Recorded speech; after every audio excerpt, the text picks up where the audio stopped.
好的，那么今天我们来打一把落荒我紧张刺激的排位赛。开局先看一眼对面这个，对面选射手闪电蛮力凶光，是一个标准的雷暴小组体系。正常来说，雷暴体系首发毕竟是鳗鱼，因为雷暴队的核心输入手，但雷暴这个技能处理伤害并不高，所以必须要先让鳗鱼释放一次双连脉冲，从而让雷暴获得能够释放2次并且伤害提高手。但是对面最底下长力手袁后宇作为开局提供潮湿印记给6减能耗的 buff， 对面很可能会选择先上袁后宇来叠2层印记再走，所以这波我们开局直接上一手马超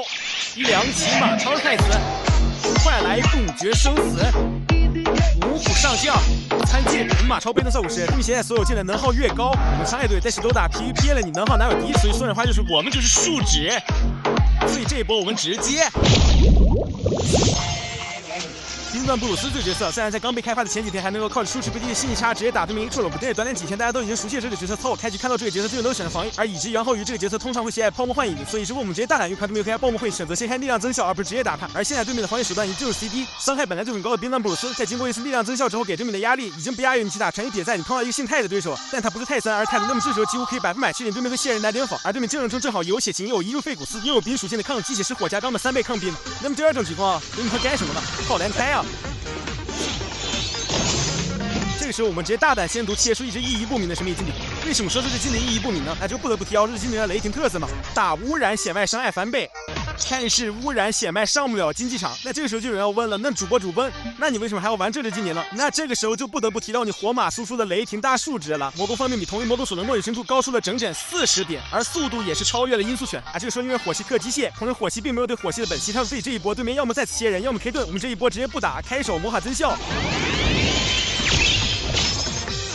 成功骗出对面盾之后，接下来最信息差的一点来了。作为一只排位冷门精灵，对面是完全不了解我们的打击面的。这波几乎可以100%确定对面会卸袁后宇或者鳗鱼，但他绝对想把我们携来一手幽灵爆发。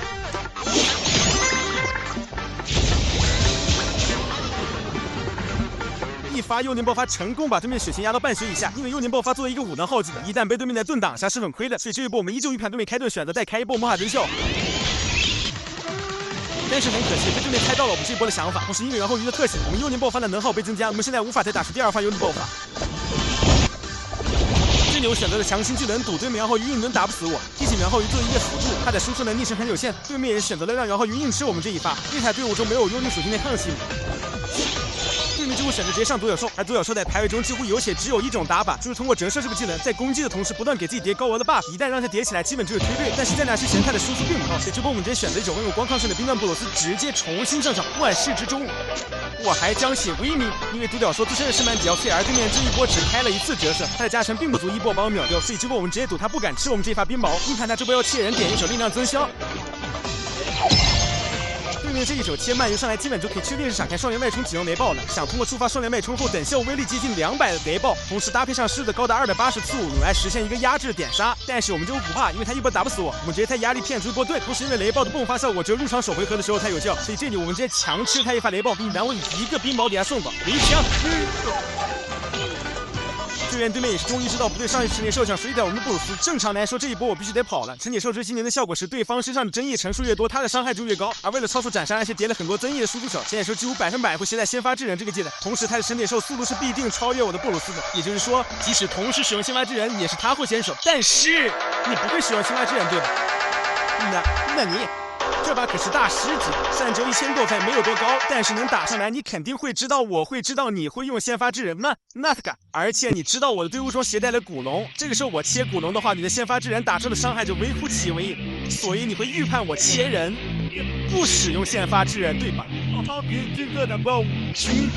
，right，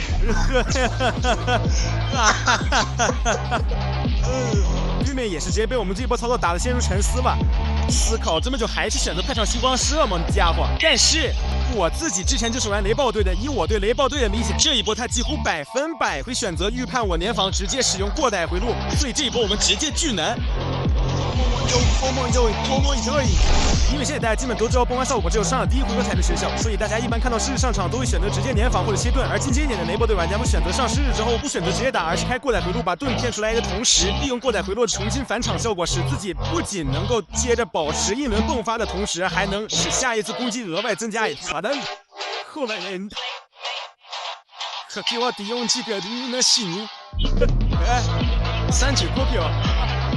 39個より勝ちを宣言しよう。但基本可以确定这一波他还是要切贝古斯，但是为了避免风险，万一他也想要得一层，而这一波直接忙我，那我就爆炸了。同时狮子作为高贵的280速，他的速度肯定比我快，所以我们直接打先发制人。果然对面这一波还是选择最稳妥的切人，毕竟他只剩1滴血了。